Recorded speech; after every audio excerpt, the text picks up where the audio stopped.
Olá, alunos. Segue aqui a correção do exercício das páginas 94, 95, 96, 97, 98 e 99 do livro de matemática. Página 94, né? Primeira questão. Responda as questões no seu caderno. Você já viu que os prismas e as pirâmides têm algumas características diferentes. Escreva duas diferenças entre os prismas e as pirâmides. Então, a gente sabe que os prismas são sólidos geométricos que têm duas bases paralelas e as faces laterais são retangulares. E as pirâmides possuem um vértice superior e os vértices da base. É apenas uma base. Então, a resposta seria essa. Os prismas possuem os lados em forma de retângulo e suas bases paralelas. E as pirâmides possuem as faces na forma triangular e apenas uma base. Questão número 2. Se um prisma possui 6 arestas na sua base, como ele é chamado? Quantos vértices ele possui? A gente aprendeu que os prismas e as pirâmides, o seu nome é de acordo com o polígono que está na base. Então, se ele tem 6 arestas, então ele tem 6 lados, então o polígono vai ser chamado, o polígono da base é um hexágono. Então, ele vai ser chamado de prisma hexagonal. Então, se ele possui 6 lados, ele possui 6 vértices. Então, são 6 vértices na base superior e 6 vértices na base inferior. Então, ele tem um total de 12 vértices. Então, é o prisma hexagonal e ele tem 12 vértices. Questão número 3. Observe a pirâmide abaixo e responda.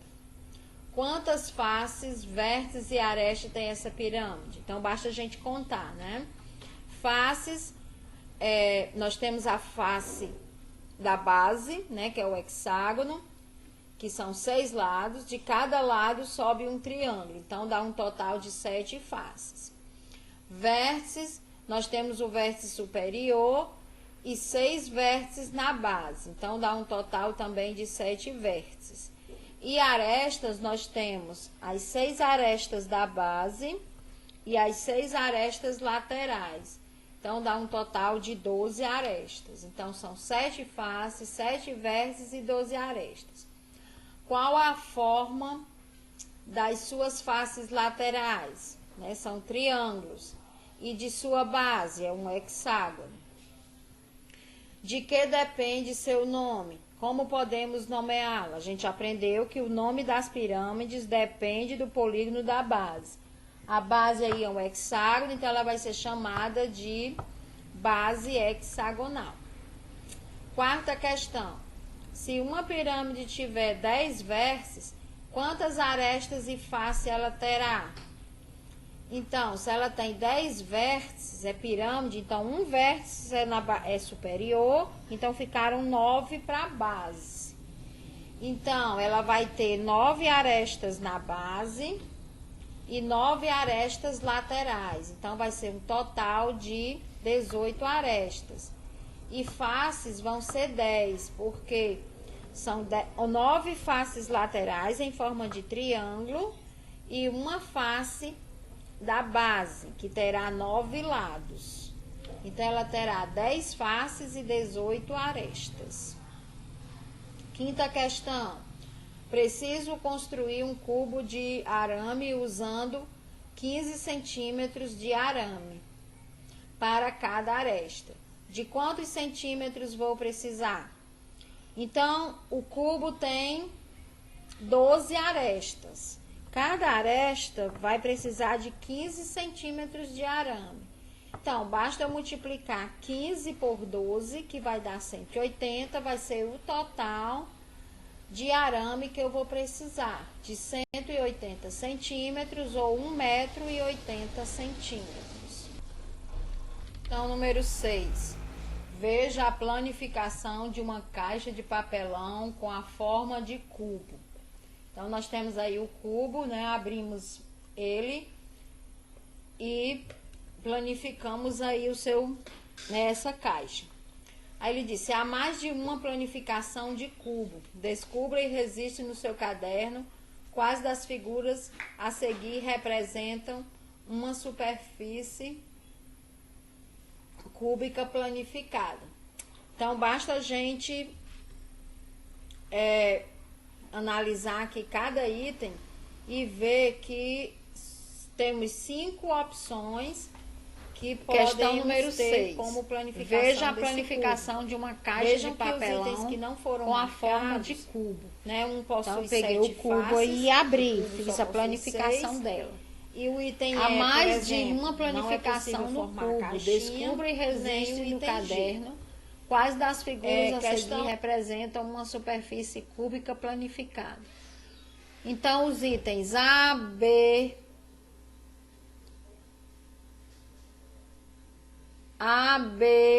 D, F e H, todos eles são planificações do cubo. Nesse caso, eu ia mostrando 5 planificações.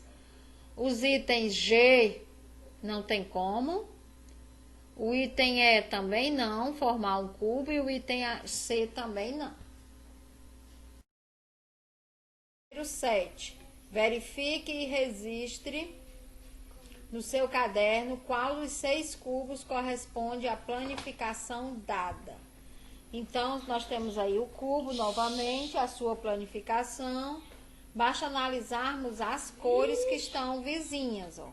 O vermelho está vizinho do amarelo e do roxo. Então, o item correto é o item F.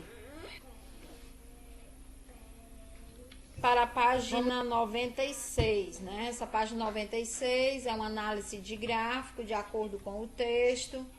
Não é só para a gente analisar o gráfico, né? Um conhecimento de estatística, análise de gráfico. Ele diz assim: estimativas e projeções. Então, nós temos aí um gráfico onde apresenta, você deve estar lendo o textozinho, onde apresenta, né, a expectativa de vida ao nascer nos anos de 1990, 2000 e 2010, em vários países do mundo, né? E exclusivamente o mundo. Aí ele diz: responda as questões no seu caderno. Em cada região há uma coluna azul, uma vermelha e outra verde. O que indica cada uma dessas colunas? Então, cada coluna dessa indica a expectativa de vida no ano de 1990, 2000 e 2010. Segundo os dados apresentados nos gráficos, onde foram registrados o maior e o menor índice de expectativa de vida. Pesquise os principais fatores que ocasionaram essa diferença. Então, o maior índice de expectativa de vida foi na Europa e na Ásia Central, que 76 anos, no ano de 2010. E a menor foi na África, no ano de 56. E fatores que contribuem para essa diferença de expectativa de vida em determinados países, a gente pode encontrar lá no texto, ó, como o acesso à saúde, à educação, à cultura, ao lazer, além das taxas de violência, poluição e situação econômica. Está lá no texto. Questão 3. O que aconteceu com a expectativa de vida nas regiões apresentadas no gráfico no período de 1990 a 2010? A gente percebe que a expectativa de vida aumentou em todas as regiões. E nós temos mais um gráfico, né? Estimativas e projeções da esperança de vida ao nascer dos brasileiros no ano de 1990, ou melhor, 80 a 2100. Então, de acordo com o gráfico, a gente vai responder. Qual era a expectativa de vida do brasileiro em 1980? Tá aí, 62,7 anos. Qual é a projeção para a expectativa de vida para quem nasce no ano de 2040? Basta olhar no gráfico, 80 anos. E no ano de 2080, 83,6 anos. Quer dizer, a expectativa de vida está aumentando, né, de acordo com os estudos. Em que ano você nasceu e qual foi o ano mais próximo que esse que você pode encontrar no gráfico? Qual é a expectativa de vida para quem nasce neste ano? Então, vocês vão aí buscar o ano mais próximo do ano que você nasceu, olhar no gráfico e responder. Tá certo? Essa resposta é pessoal. E a questão 7, também ainda temos o texto aí, né? Que o texto está explicando que a expectativa de vida varia mesmo em um mesmo país, mas de acordo com a região de cada estado, né? Existem pesquisas para isso. Aí ele disse, pesquise qual a expectativa de vida projetada pelo IBGE para o ano de 2030 no estado em que você mora, né? Nós moramos no estado do Ceará, então você pode ir lá no site do IBGE e tá procurando a expectativa de vida para os cearenses no ano de 2030, né? Você coloca lá no site e pesquisa. Aí, questão 8. Além de outro estado, outros fatores também alteram a expectativa de vida de cada determinado grupo. Faça uma pesquisa por outros destes fatores e o motivo disso modificar esse dado de expectativa de vida. Eu cito aí, né, alguns exemplos como o sexo, né, se é masculino ou feminino, formação acadêmica, bairro, renda familiar, entre outros, né? São motivos que levam a alterar a expectativa de vida das pessoas. Né? Se você mora, por exemplo, num bairro mais violento, sua expectativa de vida diminui. Se você mora num bairro em que a saúde pública é precária, então a sua expectativa de vida aumenta. Né? Se a renda familiar de uma família é mínima, então ela não tem acesso a uma boa alimentação, ao lazer, então a expectativa de vida também diminui. Então, diversos fatores contribuem para a expectativa de vida aumentar ou diminuir. Vamos agora à página 98, né? Onde a gente vai entrar aqui no nosso, né, retomando, revisando tudo que a gente estudou nesta unidade, né, neste capítulo sobre geometria. Aí ele diz assim, responda no caderno, as questões no caderno. Entre os elementos descritos nas fichas, escreva quais nos dão ideia de ponto, reta e plano. Lembra que nós estudamos que a ideia de ponto, reta e plano são intuitivas, né? São definições que nós não são aceitas, né, por intuição. Então, por exemplo, a superfície de uma parede, da ideia de plano, né? A superfície todinha de uma parede. Cabeça de um alfinete, da ideia de ponto. Superfície de um quadro de giz, da ideia de plano. Encontro de duas paredes, da ideia de reta. Superfície de uma piscina, da ideia de plano. Uma corda esticada, né, da ideia de reta. Um pingo de tinta em uma folha de papel, dá uma ideia de ponto. Uma superfície do tampo de uma mesa, dá a ideia de plano. Né? Então, são situações em que a gente pode estar, né, fazendo a comparação entre ponto, reta e plano, para a gente né, fixando melhor a definição de cada um. Vamos para a questão número 2. Nós temos aí um bloco retangular e a planificação de sua superfície. As faces visíveis estão numeradas de 1 a 3, né? Lá em cima, 1, 2 e 3. Quais são as faces opostas às faces visíveis quando o bloco retangular está montado? Se a gente observar, ó, a 1 é na lateral que a gente está vendo, a que está por trás, né, vai ser a B. a 3, que é essa lateral aqui, né, número 3, vai estar associado, ou melhor, vamos iniciar pela 2. A 2, que é a face superior, vai estar com a face inferior, que então vai ser 2A. E a 3 vai ser a face C, né, 3 com a face C, que são as duas laterais menores. Então, é só fazer a associação entre os lados, entre as suas faces. Questão número 1. Associe os objetos aos sólidos geométricos que eles lembram. Então, bem simples. O cubo, né, ao bloco mágico. O cone, né, o cone que a gente usa, que a polícia usa no meio da rua para fazer uma marcação. A bola a uma esfera. A latinha ao cilindro. A caixinha triangular a uma pirâmide, né? Então, são objetos que nós usamos no dia a dia, são sólidos geométricos. E a número 4, ele pede para a gente desenhar a planificação da superfície de cada uma das figuras. Então, isso aí é um cubo, a planificação dele pode ser essa daí. Nós temos aí um prisma triangular, a sua planificação é essa outra figura aí. E a quinta questão, o prisma pentagonal pode ser representado por qual das figuras abaixo?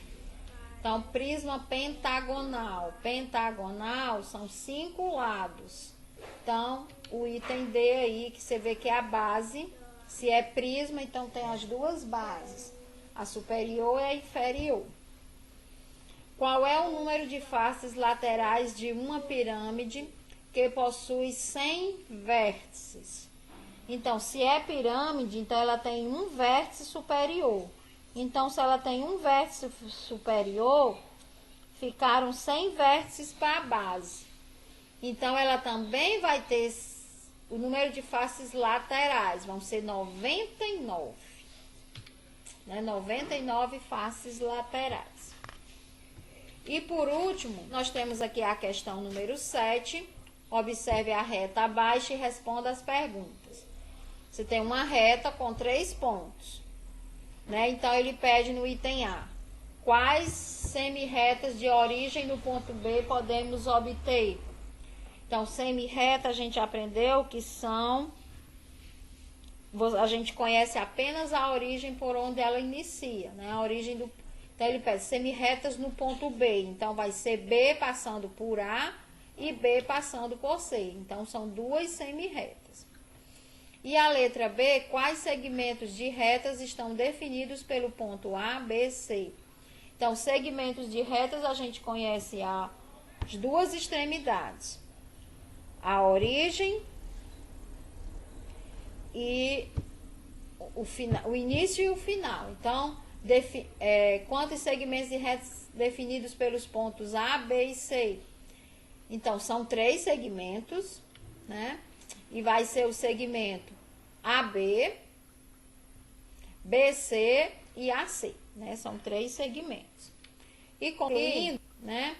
Nesta unidade, nós estudamos os sólidos geométricos, os poliedros, os corpos redondos, os prismas e as pirâmides. Planificações e noções intuitivas que movem a geometria. Também estudamos os segmentos de retas que podem ser medidos e as retas e semi-retas que não podem. Além disso, vimos como que, através de diversos dados coletados do conhecimento de estatística, é possível fazer projeções de situações relevantes para a sociedade, como a expectativa de vida ao nascer, e que essas projeções permitem auxiliar na tomada de decisões de empresas e do Estado. Vamos retomar as aprendizagens da unidade 3 e refletir sobre elas. Quais eram as principais aplicações da geometria pelos egípcios? As principais aplicações da geometria pelos egípcios eram na agrimensura e na construção de estrutura. Nós vimos que os egípcios foram os primeiros a fazer os estudos de geometria e, no caso, construíram as pirâmides.